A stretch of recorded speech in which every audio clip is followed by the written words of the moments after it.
gosh, it's been ages. Hey TC, great to see you. I'm not your average gal, hey, not your average gal, hey, I'm not your average gal.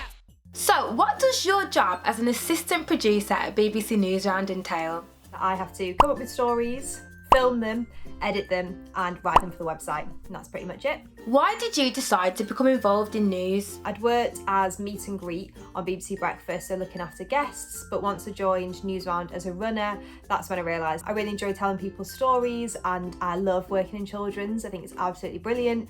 We get to tell kids stories, put them at the heart of the story, and also get to tell them some kind of fun random stories about robots and animals, and yeah, that's kind of how I got into news. What top 3 skills do you need to become a TV assistant producer? I'd say the top skills that you need if you're going to join Newsround as an assistant producer or journalist would be creative.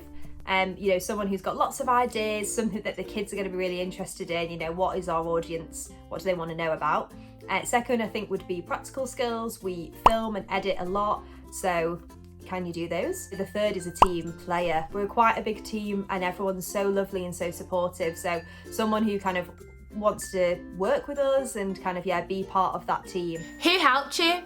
There was a lovely talent manager in entertainment called Vic, who was fantastic and gave me her time in looking at my CV when I was just a work experience and giving me advice and putting me in touch with other talent managers. And I'd say otherwise, people on my team, every job that I've kind of been on, when I've been a runner and a researcher, everyone's always willing to give you advice, tips, interview advice, which is always really useful and really helpful. What's been one of your best career highlights or achievements so far? Has to be presenting Newsround. It's been a goal / dream of mine for a few years, probably since finishing uni. That's kind of what I've been working towards. I maybe haven't always told people that, but I've been secretly working away, and so I was just really glad that I finally got to do it. So proud, so pleased. What's been one of the biggest learning curves for you during your career so far, and what did you learn from this? That step from researcher to AP on Newsround, that means writing scripts, that means filming, editing.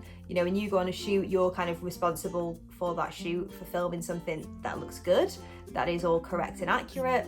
And so it's that kind of leap in responsibility, I think, I've definitely found hard at first. Also kind of writing articles, if someone's asking you to write an article on, you know, a politics story or a science story, and maybe that's not your strength. I had my moments of being like, I can't do this, it's hard. But in the end, it's fine, and I just ask people for advice.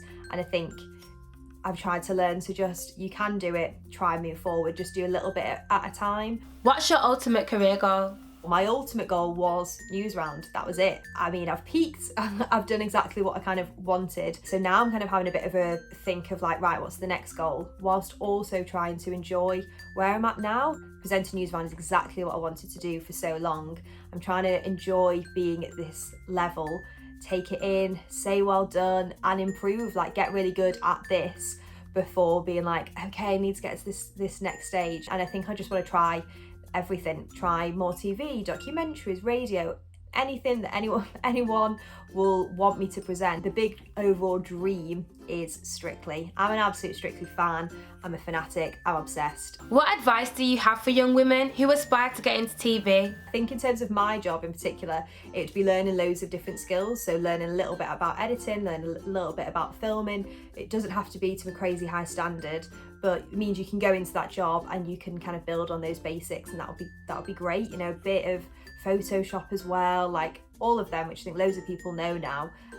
But it just sets you out from the rest. And I would also say just be friendly. You know, networking is important. People do know each other in TV. You realise that the industry is small and everyone's got connections. People are likely to recommend you to others. I'm not your average gal, hey, not your average gal, hey, I'm not your average